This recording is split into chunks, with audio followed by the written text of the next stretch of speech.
Nation. I'm Trylko from the Sons of UCF, joined by Eric Lopez of the Black and Gold Banneret. Welcome to Around the Kingdom. Elo, hello. Trace, hello. Coming up on the fastest UCF show around. Does UCF have the best quarterback in the state?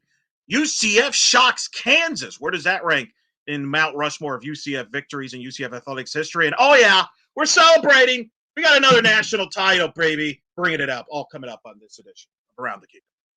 That is right. Before we get going into all of that, let us welcome in Adam Eaton from the Sons of UCF, keeping us on our toes, keeping an eye on the clock. Adam, hello to you. Hey guys, it's Adam. Hey, I'm excited. I think this is the first back-to-back show you guys have had in a while. So 2 straight shows of Elo and Trace. Let's see how long this will last. All right, we'll check back with you in a bit, Adam. Elo, you mentioned it off the top.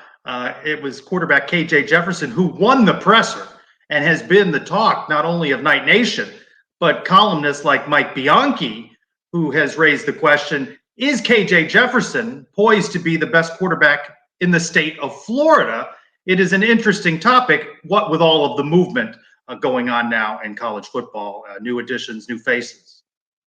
Agreed, and I gotta say, I tend to agree with Mike on his column there. I do think KJ Jefferson has the potential to be the best quarterback in the state, and I don't think that's a knock in the state. You know, in the past, when UCF's had the best quarterback, people are like, well, that's because the other teams don't have good quarterbacks. That's not true. Miami just got Cam Ward. I think that's going to be a good fit for them.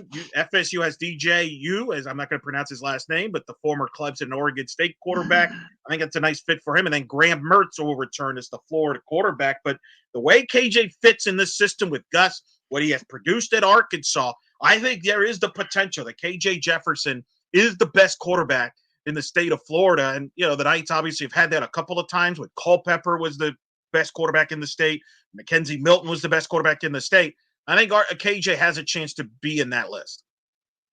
And we're going to see a face-to-face battle between UCF and Florida in Gainesville. So we will see Mertz.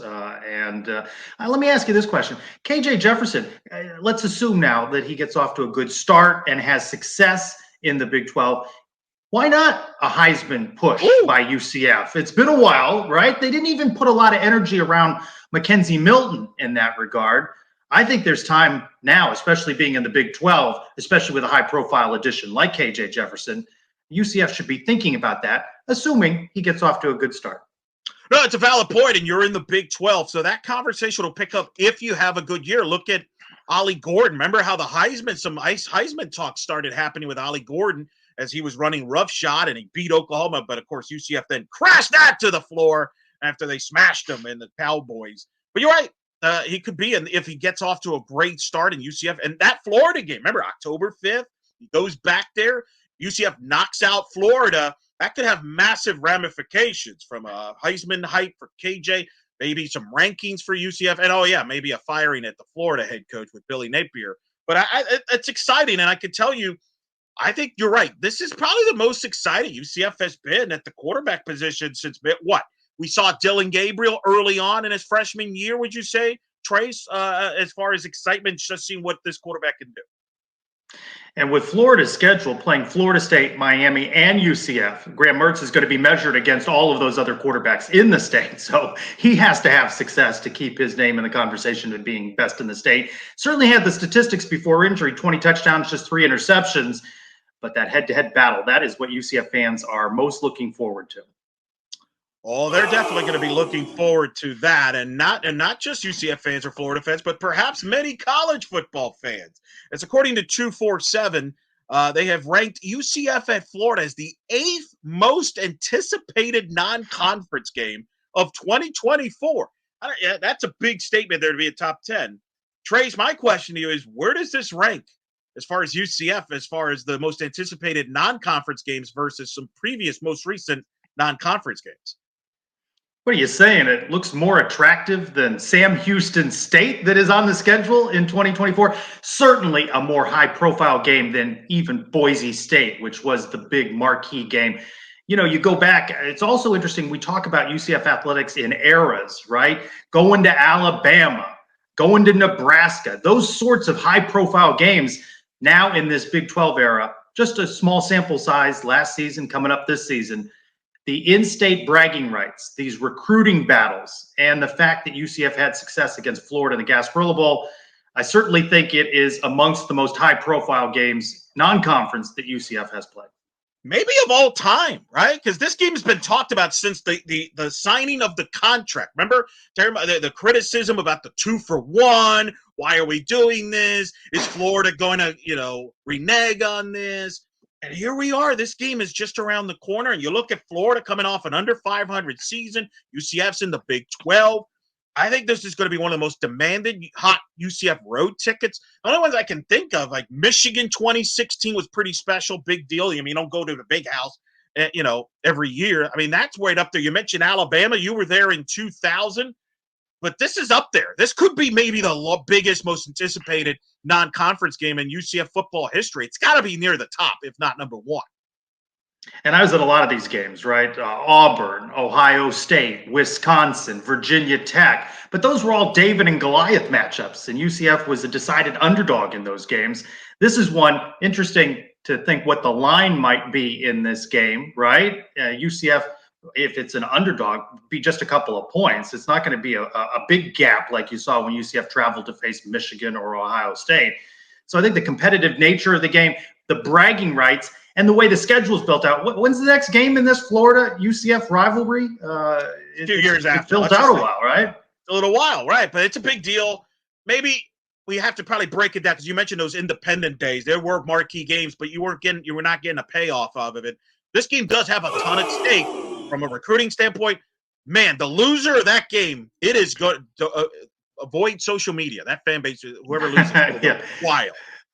The meltdown. You mentioned Napier, potential hot seat. I certainly think that he is amongst the Gator fan base. How about the changes now with Nick Saban retiring and the movement of college coaches? Arizona's Jedd Fisch going to Washington. What do you think this means for the Big 12, Elo? Is now the Big 12 a stepping stone job for something in the SEC or the Big 10?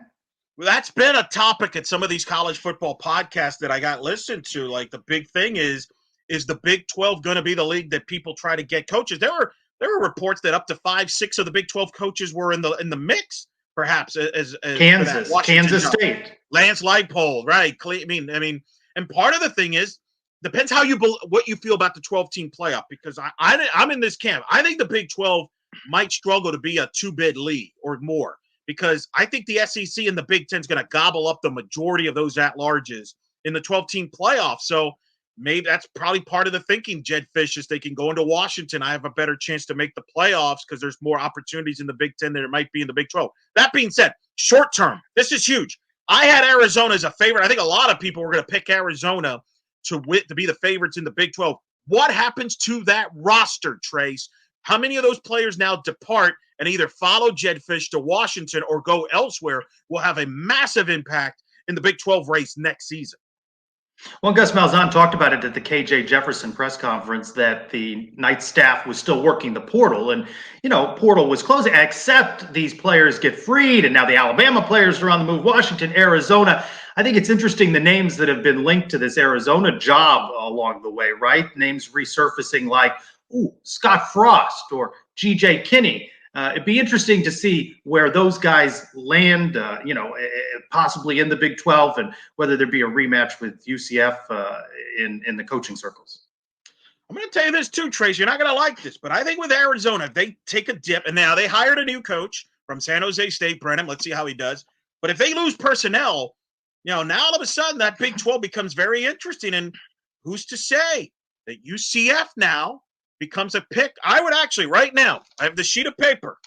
As of now, with pencil, I would write UCF perhaps in the Big 12 title game, perhaps against Utah. You making the trip to Jerry's World, Trace. It's possible. It's not out of the question, because I think Arizona will take a dip unless these players somehow stay loyal to a coach they never committed to. Boy, you continue to be on the hype. You have not stopped since the Knights inked KJ Jefferson. You are all in, and it is just January, Elo. It is interesting, the coaching changes and the portal movement. It shows you again why college football, year-round sport, right? There's something always being discussed with the transfer portal, personnel changes. It's a year-round sport.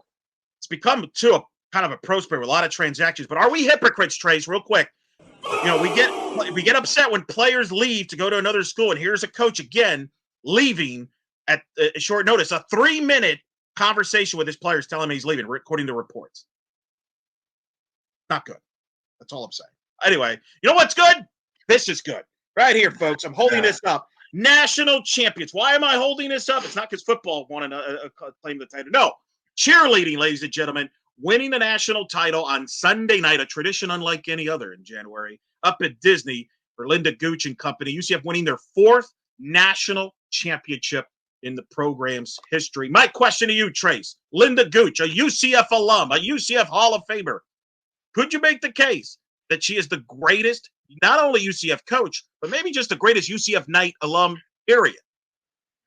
I think you do make the case. You mentioned right there before that coaches are moving around. She has been loyal 40 plus years at the university, part of that power couple with Alan Gooch at UCF.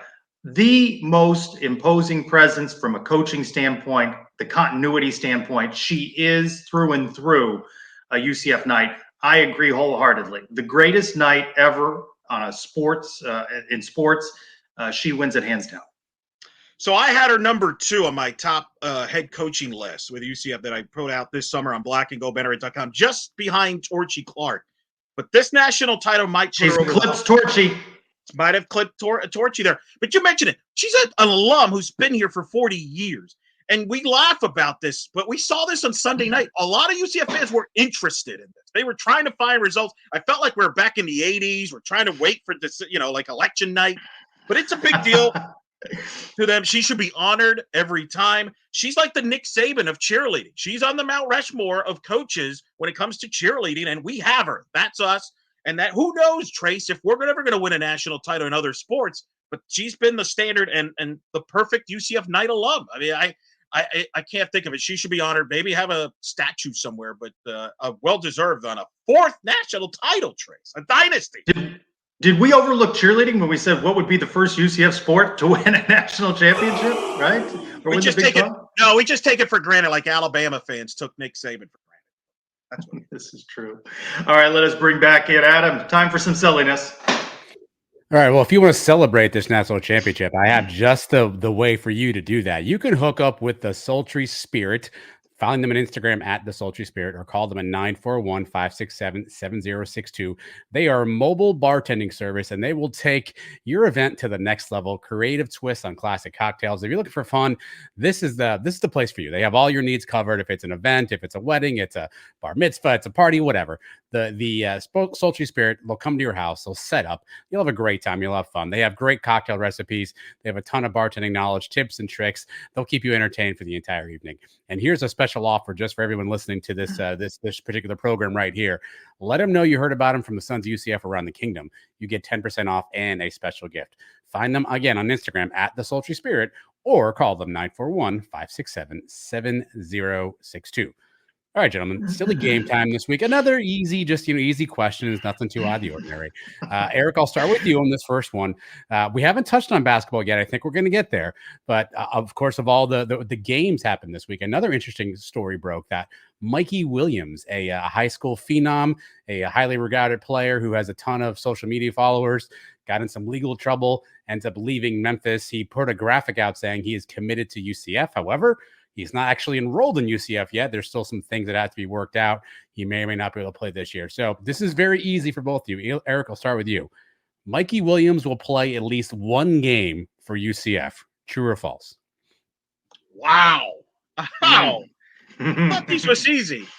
It's hard. It's so hard because you don't know all the information, the data behind. There's so many ifs. I'm going to say no, only because things could change. He might decide to go pro. I mean, I'm going to say no, only because there's a lot of hurdles there. He's got to clear things up. We don't know the story, but I'm going to say no, just because I wonder if he's going to change his mind and go pro. Yeah, Tracy's not enrolled yet, so he's not part of the team. So he's still out there. Will he play a game for UCF? No, this season. Yes, eventually, because he has to be more than a social media star. He has to show something on the court too. And I saw him in the tunnel at the BYU game. By the way, he was sporting purple pants. I do not think I could pull that off. I do say, however, that we will see him in a UCF Knight uniform sometime in the future.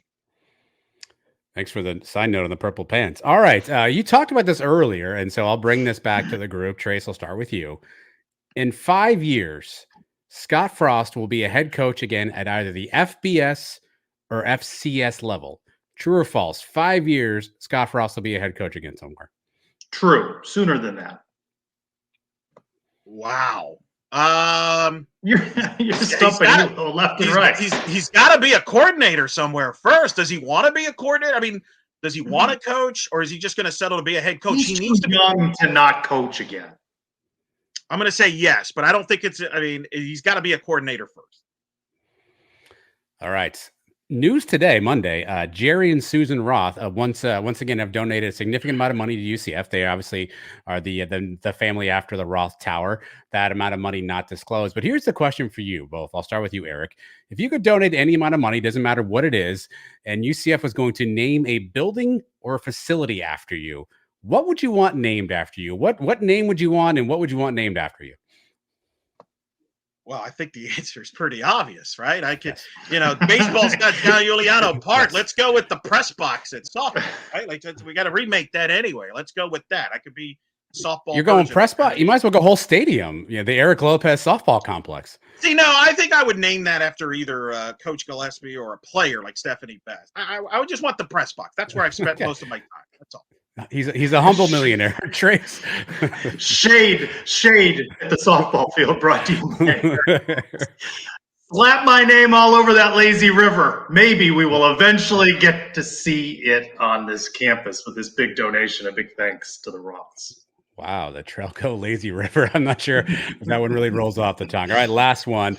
Let's talk some NFL. By my records, there are 3 UCF Knight players still alive in the NFL playoffs. 2 of them play for the Buffalo Bills. That's Gabe Davis and Latavius Murray. 1 plays for the San Francisco 49ers, Kalia Davis. So, Trace, I'll start with you. Which of those 2 teams has the best chance of getting a Knight a ring? Buffalo and Murray Davis, or San Francisco and Kalia Davis? If it goes to form, I think the 2 best teams have been San Francisco and Baltimore. Of course, that may not go to form, but I will go with Kalia Davis in San Francisco this year. All right, Elo, which Knight has a better chance to get a ring?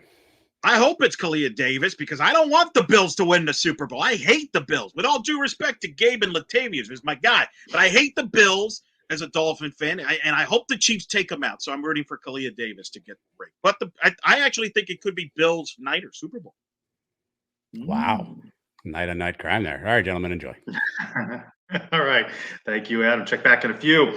Elo, you mentioned it earlier. Basketball, while there has been a game in between, I think a lot of Knight fans still feeling the vibes of UCF 65, Kansas 60. Couple of questions for you, Elo. What went right in this one? Biggest win in UCF men's basketball history, and where does it go on that whole Mount Rushmore of games on the UCF campus? So to me, I wrote a column about this on blackandgoldbanneret.com. How I think I set you up for that one, didn't I? Thank you, and I appreciate you every time for it. It's the greatest win in UCF basketball history. Why? Because it's Kansas. It's freaking Kansas. Nobody thought UCF could beat Kansas. You're in this Big 12. Nobody believes you belong in this, the most powerful league in the sport, and you beat the 3 biggest blue brand in the sport. I think it's the biggest win ever. And how did they do it? They did it because they had more depth than UCF. Jalen Sellers stepped up. Diallo was incredible, the big man. He outplayed an All-American big man in Hunter Dickinson, who you could argue is the second best big man in college basketball. That's how they were able to do it, coming back from 16-point down in front of the 3rd largest crowd ever, the 2nd sellout in program history. And I got to tell you, Trace, you and I were there. To me, it's in my personal Mount Rushmore of UCF athletic events that I've been to. You've been to more because you go to a lot of road games. But to me, that's my Mount Rushmore of basketball for sure. Going alongside College Game Day 2018 when UCF beat Cincinnati. I think it's up there. You could argue with UCF Texas when the stadium opened, or the UCF USF game. Obviously, I'm biased here, but I'm going to go with that softball regional from a Mount Rushmore. So I would go softball, I would go game day, and I would go with this basketball game alongside, I'll say UCF USF because I like victories. This is a top 5 event ever. I don't know what UCF's going to do ever in basketball. I'm skeptical how successful they're going to be. But 10, 20, 40 years from now, Trace, we're going to remember this game. We're going to remember we were at that game, and that atmosphere is amazing. And I never thought I would see, especially in its first year in the Big 12. UCF defeat Kansas. I never would have thought that. I didn't believe it when it was happening, when we watched. And a tip of the cap to Johnny Dawkins and the, moving the defense to zone defense and flipping the script on Bill Self, and Bill Self acknowledging that in the post-game press conference that they were not prepared for what UCF dished out. UCF is going to need defense to stay in games with some of its struggles on offense, but a masterful job coaching, a top moment for UCF, one of the best moments ever. And this is going to be one of those games, Elo, that people are going to say they were there, even if they weren't there, right? This is one of those moments, one of the best moments ever. And to accomplish that, especially for basketball with so many skeptics, tremendous job by UCF in that one. A great moment. Loved every moment of it. And a real storming of the court. No jogging, no, no pre-planned. No. And it cost him some money too. Correct. Is it in your Mount Rushmore? Yeah, I'd say so. Yeah, probably wouldn't have the softball one in there. Black Friday's in there. Peach Bowl's in there, but I'm willing to throw a basketball on. Peach Bowl, that's a good one. Peach Bowl probably should be in as far as football, along with game day in my list. Now that I wasn't there, but we were also there for the next UCF basketball game, which was, of course, BYU in front of another large crowd, the 10th largest crowd in program history. UCF, though, losing a tough one to BYU, 63-58. Trace, your impression on this game? What went wrong there for the Knights there? Had an opportunity. Couldn't hit threes, 21-33 from the free throw line. You lose by 5. It was really just a 2-point game. And, it's 60-58 until BYU tacked on a couple at the end. So if you make some more free throws, you hit a couple of threes, you have an opportunity to defeat BYU. And, boy, what wind would that have put in the sails of this program to have knocked off Kansas and BYU. Of course, you go back a couple weeks, if you'd said that they were going to get a split there, and I know you thought it probably be against BYU. Opportunity there. But defense is going to keep them in games all season long in the Big 12. The thing that cost them, they shot their worst of the year, 29% from the floor. They were terrible from the three-point line, 3 of 18. No ball movement, a season low, 6 assists. Johnny Dawkins highlighted that in the postgame there as well. Not going to win that way. This is not a team that has a player, in my opinion, that can go one-on-one ISO and take over a game. And it's bummer because I thought defensively they contained BYU's explosive three-point shooting as well as you can. And another great atmosphere, which was another positive. I know you were skeptical. You thought it should have been a sellout. It wasn't, but it was not a sellout because of a couple of hundred fans. 9,100. I think that was a great crowd and a great atmosphere that helped this team. Hopefully they can continue to come back for that. Those are the positives from the BYU game. It's a team that's going to go to the NCAAs, but I'm definitely concerned about this offense. They've got to get easier baskets, and the way to do that is by passing the ball up and not settling just to go force the issue and go one-on-one. Before the season, we drafted games that we thought would be wins by UCF. You picked UCF over BYU. That is your first loss, Elo, in our competition. I'm on the clock now. UCF hosts West Virginia after this road trip to Texas and Houston. I've got them defeating West Virginia. Certainly of those 3 on the road at Texas, on the road at Houston, hosting West Virginia, it's certainly the easier of the 3. But hey, West Virginia just beat Texas. At home, correct. And that's the welcome to the Big 12, right? I mean, that's what hurts about the BYU loss. Now you got to play at Texas. You got to play at Houston. I mean, oh, man, this league, there's just no breathers. This is a league right now. By the way, according to many metrics, UCF has the top 5 toughest schedule in the country, remaining left in the country in a league that has 8 top 25 teams, Trace. 8 teams projected for the tournament. And mind you, next year, think about next year, Arizona, Utah, Colorado, Arizona State, they're all projected to be in the tournament this year. It's only going to get stronger, and that's the challenge for UCF is they've got to play, I feel like, Trace, close to a perfect game most nights, and that includes offensively. They can't turn the ball over, and they got to play team ball to have a chance, just to have a shot, and I'm curious to see how they come out on the road this week. Imagine everything, though, we talked about. 6 assists, 21-33 from the free throw line, just a couple of threes. You do any of those things a little bit better, and you probably beat a BYU. Perfect, I don't know about that, but they can't have those things glare at you on the stat sheet.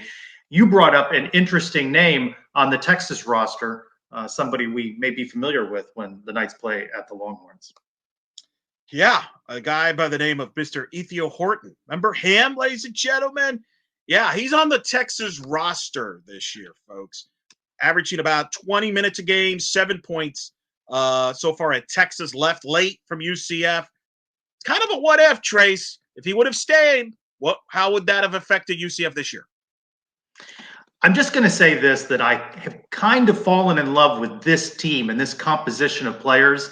So I like the premise of the what if, and we don't know how he would fit in with the chemistry of this team, but I like the brotherhood that these guys have formed, and I like this year's roster, certainly the depth of it. You can look at, he's averaging, 7 points for Texas. I'll take who UCF's got this year. I take his shooting, though. I think they miss his shooting. I don't think this team is as good of a shooting team as they were last year from the three-point line, and part of that was C.J. Kelly and Horton, who can go off. And hopefully not against us, please. Although I'm worried. I think I'm going over 7 points for Horton. But you're right. There is a better chemistry there in the backcourt, but they do need more perimeter scoring outside of Sellers and Johnson. And maybe Horton could have helped. Never know. You alluded to one of our prop bets that we're doing every week on Around the Kingdom. Let's revisit last week's. Kansas over under 142.5. You won that one. Total was 125. You took the under. Defensively, it's interesting to see where that line is going to be over the course of the season on the over-under. I picked up the BYU attendance. I had 7,800. They had 91 and change. I will say this, though, and you mentioned it earlier. UCF coming off the win over Kansas, I think they deserved a hard sellout against BYU. I know it's a couple hundred short. There were some empties in the upper deck, but I think they deserved it. The students, however, did turn out. All right, let's talk about props this week. At Texas on the Wednesday night game, you mentioned him, former Knight, Ithiel Horton. He's averaging 7 points per game. You going over? You going under? I'm going over, unfortunately. I'm not saying he's going to have a big night, but I always worry when you play former players. I know it sounds weird, but in pro sports, I always worry when you face a former player that played on your team. We're going to have to get used to this in college. We saw this with Gabriel in football, where Horton not as great of a player, but I could see him scoring 10, 12 points and helping Texas. Take the under. I'm going Ithiel Horton on the under. Knights defense, much better on the road at Texas than it was at Kansas State. I'm not predicting a win, but I think they'll be better. And how about at Houston on the weekend on Saturday? Free throws, Knights 21-33, and that loss to BYU, averaging 68.8%. You going over under that at Houston?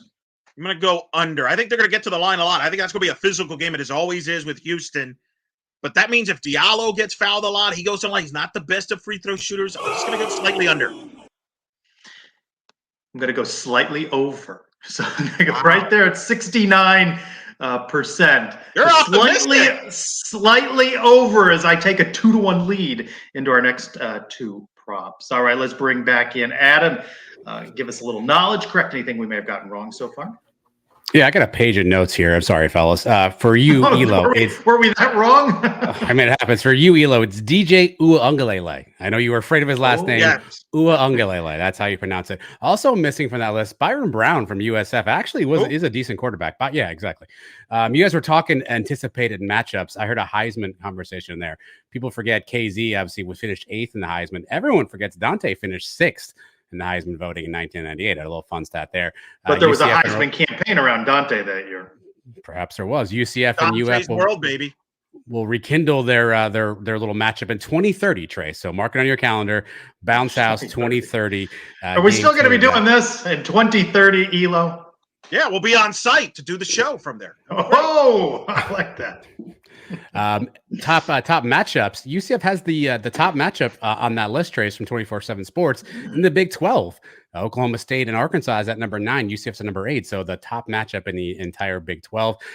I'm not one to say stuff about cheerleading, fellows, but UCF won the Division I co-ed cheerleading title.